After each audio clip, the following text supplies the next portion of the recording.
We've got a lot going on in the real estate market.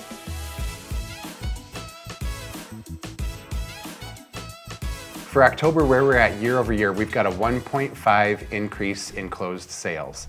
We have a 3.6% increase in median sales price, and we've got a 10.8% increase in homes for sale.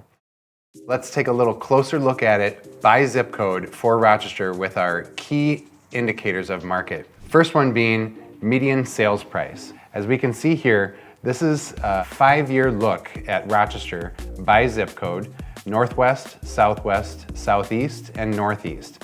The charts look a little bit busy, but we can see over time we've got an upward trend for basically every zip code. Now this is broken down by a monthly snapshot. If we were to take a look at this over a 3-month rolling average, and then a 6-month rolling average, and then finally at the 12-month rolling average, the data points really smooth out and we can see again that upward trend by zip code. 55906, the purple one in the center and upper half of the chart, this push in the latter part of 2022 and early part of 2023 likely indicates some new construction sales going on in Northeast Rochester. But again, from the 12-month rolling average data point view, we can see that 55902 typically leads in median sales price, followed by Northeast Rochester, then Northwest Rochester, then Southeast. So that was median sales price. Let's take a look at homes for sale. Hovering over the data points, Northwest Rochester typically has the most, followed by Southwest, then Southeast, and Northeast. And if we look at this trend over time, there's just a seasonal average of homes for sale being higher in the fall and in the spring months. So we have March and September peaks, with the valleys typically being in the December and January months. So when we look at this data and the seasonality that we have over time, you can think about how that impacts buyers and sellers from many angles. For a buyer, of course there's going to be more homes for sale in the spring and the fall months, but you may actually get better deals in the summer and in the winter months as there's less competition. From a seller's perspective, we can see that home sales happen in every month of the year. You might be getting a little bit more for your home in the spring and fall months.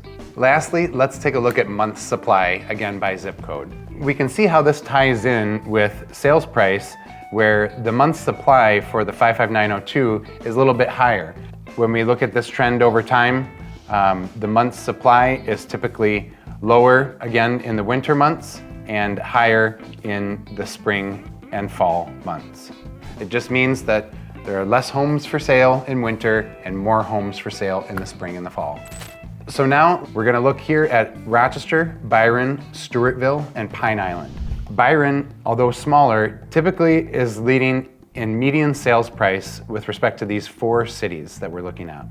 This is attractive for sellers in this areas just to be aware of median sales price being higher in particular areas, and this is insightful for buyers just to know that you can get a home for a little bit less in Rochester and some of these surrounding communities with respect to median sales price, you might be paying a little bit more.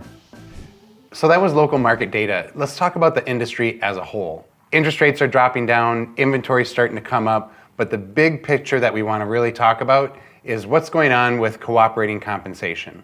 The multiple listing service is requiring that buyer's agents have a signed agreement before showing homes. This is the best standard of practice. This is how we should have been doing it anyway. This is how the best agents have been doing it for years. Many people view homes at open houses, and a signed agreement is not required to view an open house. However, if you want to see any home with your buyer's agent, they will require a signed buyer representation agreement. Sellers may be putting themselves at a disadvantage if they choose not to pay cooperating compensation. Sellers now have an option whether or not they want to pay cooperating compensation to a buyer's agent. It's important for buyers to understand how cooperating compensation works, because if the seller is not offering it, there may be other options where you have to wrap it into your mortgage or pay your agent directly. If you have more questions, we'd love to give you the answers. Here at Dwell, we just want to be a great resource for you. Hope this was helpful. Thanks for watching. Have a great day.